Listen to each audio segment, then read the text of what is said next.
बहू जी, आपके चरणों में साक्षात दंडवत प्रणाम और जय श्री कृष्ण वैष्णव रूप। आप सबका फिर से एक बार स्वागत है हमारी चैनल शुभांगी गोस्वामी में। तो आपके जो सारे सवाल थे जो आपने कमेंट में बहू जी से पूछे थे, वो सारे सवाल लेके मैं आ गई हूँ और हम काफ़ी टाइम के बाद मिले, इसलिए बहुत सारे क्वेश्चन हैं और अभी हम टाइम नहीं बेकार कर जल्दी से बहू जी से जो आपके सारे क्वेश्चन हैं उसके आंसर जान लेते हैं। और अभी तक आपने हमारे चैनल को लाइक शेयर सब्सक्राइब नहीं किया तो फटाफट से वो कर दीजिए। वो आप करेंगे तो ही जो हमारे नए वीडियो होंगे वो आपको घर तक पहुंच जाएंगे।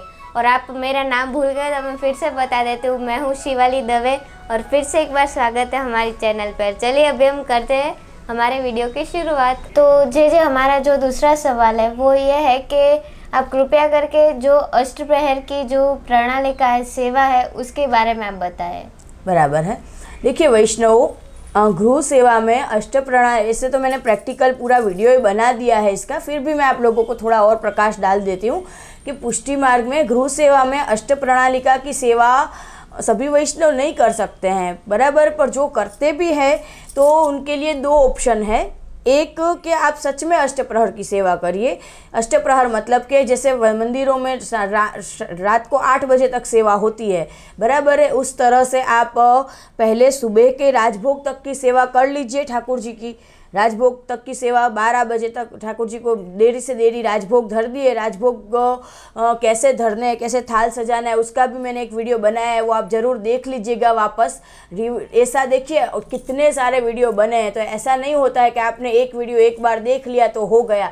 जैसे अपन टीचर स्कूल में पढ़ाई करने जाते हैं तो पूरे साल की पढ़ाई हम रिविज़न करनी पड़ता है क्वेश्चन पेपर भरने से पहले, उस तरह से आप जितनी बार देखोगे उतना और आपको सीखने के लिए मिलेगा। ये बात नहीं होती है कि एक बार देख लिया वीडियो तो हो गया, वही का वही वीडियो वापस देखिए आप, बराबर है, तभी आपको वो सब हृदयारूढ़ होगा सेवा। क्यों? क्योंकि जो वीडियो में मैं ऑलरेडी समझा चुकी हूँ वही के वही, फिर भी आप वीडियो में ध्यान से नहीं देखते हैं कि क्या है कि वो प्रश्न आप कुछ तो ज़्यादा फिर से पूछते हैं, बराबर है वैष्णव। तो ऐसे ना करो। और राजभोग की सेवा में मैंने कई जगह पधरामणी में जाती हूँ तो मैंने देखा है, नोटिस किया है कि वो तपेला कढ़ाई वही सब ठाकुर जी के सामने भोग लगाते रहते हैं। अपन यथा देह तथा देवे, अपन क्या सीधी कढ़ाई से ही दाल पी लेंगे? क्या कहते हैं, तपेले से ही दाल पी लेंगे? क्या कढ़ाई से ही सीधा शाक खा लेंगे, पुलाव भात खा लेंगे? ऐसे ठाकुर जी को आप लोग ट्रीट कैसे कर सकते हैं? ठाकुर जी का चांदी का थाल ना हो तो कोई बात नहीं, स्टील का थाल कटोरिया जैसे अपन अपने फैमिली मेम्बर की पूरी वो सर्व करते हैं उस तरह से करना है। हर एक में छोटी छोटी चमचियाँ, हर तपेले भी सब रखो, भले वहाँ पे बर्तन रखो पर कढ़ाई नहीं, तपेली नहीं, उस जिसमें बनाते हैं वो नहीं। थाल तो साजना ही है, थाली तो, पर बाकी का भी जो भोग है वो हमें अनप्रसादी नहीं लेना है, इसलिए ठाकुर जी के सामने आपको धरना है, पर किस में? कढ़ाई में नहीं, उसके एक अलग बाउल पोट रखिए, बनने के बाद उसमें हमें डालना है। उसके बाद उसमें भी कई लोग कैसे डालते हैं, जब डालते हैं तो पूरी कढ़ी बाहर सनी हुई होती है। नीटनेस एंड क्लीननेस तो पुष्टि मार्ग में जरूरी है ही, सफाई, स्वच्छता, सुंदरता, बराबर है। प्रभु उत्तम वस्त्र के भोगता है। तो इस तरह से आप पूरा ठाकुर जी का राजभोग धरने हैं। राजभोग में तुलसी के पत्ते एक एक भोग में पधराए जाते हैं, सभी भोग में नहीं।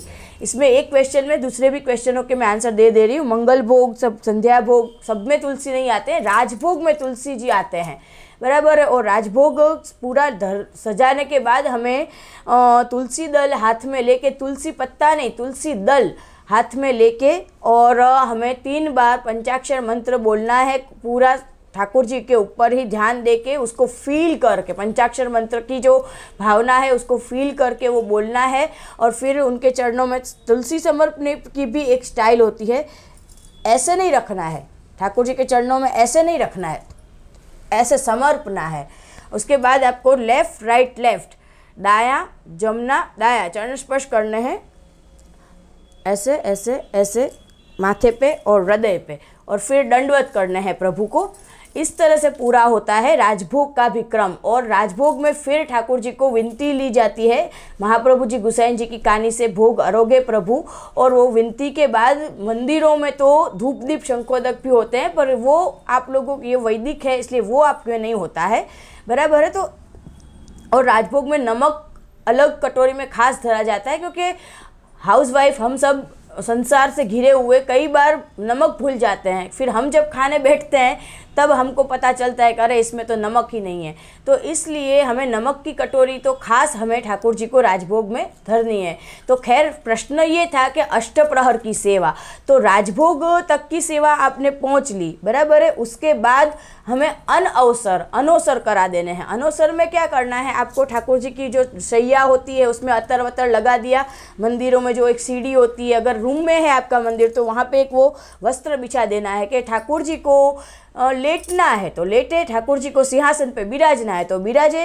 वो अनौसर आराम मोड में रहते हैं दोपहर को 3 घंटे। उसके बाद आप फिर रात शाम को मान लो आपको दर्शन करने जाना है, हवेली में वल्लभ कुल की सेवा करने जाना है, या आपका कोई भी सांसारिक लौकिक कोई भी पर्पस का काम है वो करने के लिए मान लो आपको 5 बजे 6 बजे जाना है, तो आपने ठाकुर जी को 1 बजे अनौसर में कर लिया। तो उसके बाद फिर 3 बजे अपरस करके और आप वापस शयन की जो सामग्री होती है रसोई वो भी बना लीजिए, उत्थापन में फ्रूट भोग धर दीजिए। उसके बाद ठाकुर जी को जो शाम को आपको जब भोजन करने हैं वो ठाकुर जी के लिए जो भी बनाना है वो भोग ठाकुर जी को धर के फिर ठाकुर जी को आप पोढ़ा दीजिए 6 बजे, बराबर है। और इस तरह से पूरी अष्टप्रहर की सेवा होती है। पर कुछ लोग इतने ज़्यादा वर्किंग होते हैं, मेरा खुद का ही शेड्यूल ऐसा है, शाम को देखो मैं यूट्यूब वीडियो बनाती हूँ, पधरामणी करती हूँ, मेरा खुद का भी सब कुछ खुद से करती हूँ, तो मैं भी इतना ज़्यादा हैंडल नहीं कर पाती हूँ। तो उत्सव पे ही मैं इस तरह से जो मैंने आपको समझाया ना, हिंडोला के दिनों में उत्सव पे ही मैं शाम की सेवा भी करती हूँ, वरना अष्टप्रहर की सेवा भी सुबह ही कवर हो जाती है। जैसे ही आपने राजभोग धर लिए, राजभोग 20 मिनट में सरा लीजिए, वैसे तो 45 मिनट आती है मंदिरों में, तो 20 मिनट में राजभोग सराने के बाद फिर आचमन मुखवस्त्र बीड़ी अरोगाने के बाद फिर आप शयन भोग के भाव से कुछ भी जो आप भोग धरिए ठाकुर जी को, सखड़ी अनसखड़ी दूधगर, this is up to you. उसके बाद फिर ठाकुर जी को व्यारू का दूध धरिए और फिर आश्रा का पद बोल के बंटा शैया मंदिर में भी रात को प्रभु को भूख लगे उसके लिए उसके अंदर जो भी आप रखिए, कोपरा पाक है, पेड़ा, बर्फी, दूधगर, अनसखड़ी वाले मठरी है, मोहनथाल है, वो रख के फिर झारी अनौसर की भी सभी चीज़ अप टू डेट करके और फिर ठाकुर जी को आप सुबह ही पोढ़ा दीजिए। और मैंने आपको थियोरिकली बोला, पर ये मैंने पूरा प्रैक्टिकल वीडियो भी 20 मिनट की सेवा का बनाया है, उसमें अष्टप्रहर की सेवा कवर हो जाती है। तो अष्टप्रहर की सेवा के 2 ऑप्शन है, या तो आप अनौसर करा दीजिए और शाम को फिर से आप कर लीजिए सेवा, और या सुबह ही आप 10 मिनट का गैप रख के राजभोग के बाद ही वो सब कर सकते हैं। इतना आप लोगों के लिए वो दिया हुआ है महाप्रभु जी गोसाई जी ने कृपा करके। तो इस तरह से अष्टप्रहर की सेवा वैष्णव भी कर सकते हैं।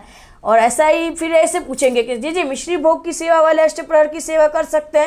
मैं पहले से ही आपको कह दूं, सभी मिश्री भोग की सेवा वाले हो, दूधगर की सेवा वाले हो, अनसखड़ी की, सखड़ी की, सभी अष्टप्रहर की सेवा कर सकते हैं। बस फ़र्क इतना रहता है कि दूधगर की सेवा वाले, मिश्री भोग की सेवा वाले वही तरह से सेवा करें, वो लोग दूधगर और मिश्री धरे।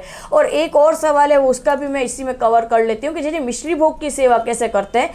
मिश्री भोग की सेवा का मतलब ये नहीं होता है कि आपने सिर्फ ठाकुर जी को मिश्री धर दी और हो गया खत्म। मिश्री भोग की सेवा में भी आपको सब कुछ करना है, और इसका ऑलरेडी मैं 20 मिनट का जो वीडियो बना चुकी हूँ सेवा का, वो मिश्री भोग की सेवा कम 20 मिनट की सेवा ही है।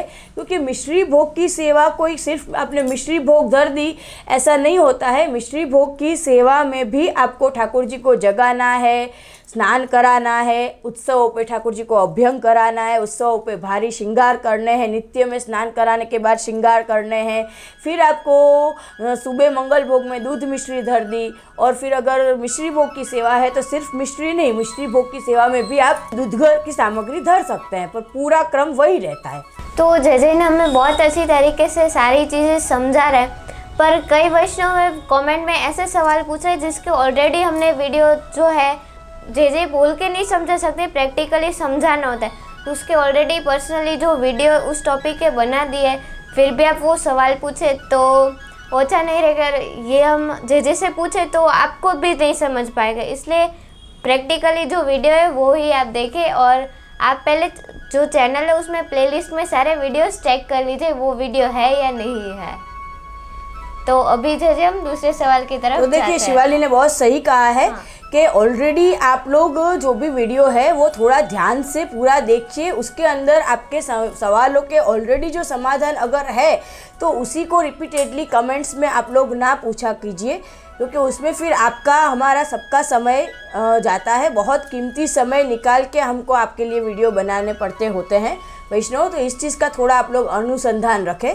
मिश्री भोग की सेवा का प्रकार बताइए, तो मैंने ऑलरेडी 20 मिनट की सेवा वाले वीडियो में जो बताया है वही मिश्री भोग की सेवा का होता है। फिर अलग से कोई मिश्री भोग में 24 घंटा सिर्फ मिश्री धरनी है और मिश्री सिर्फ ठाकुर जी को मिश्री धर दी बस हो गया, ऐसा नहीं होता है। सब कुछ करना होता है, पर मिश्री और दूध घर धरना होता है सकड़ी अनसकड़ी के बदले। बराबर है। आप लोग फिर से देखिए वीडियो, फिर से नए वीडियो शुभांगी गोस्वामी चैनल में आ रहे हैं, आप भी देखिए, दूसरों को भी सूचित करिए, शेयर करिए, ज़्यादा से ज़्यादा लाइक करिए और सही वाले कुछ भी जो भी आपको कमेंट्स पूछने हो वो जिसके वीडियो बनाने में, जिसके आंसर देने में हमको भी आनंद आवे, जो रिपीटेडली भी ना हो और थोड़े चाइल्डिश भी ना हो, ऐसे आप क्वेश्चन भी कमेंट्स में पूछिए वैष्णव, ठीक है। और आशीर्वाद वैष्णव, विजय श्री बालकृष्ण प्रभु।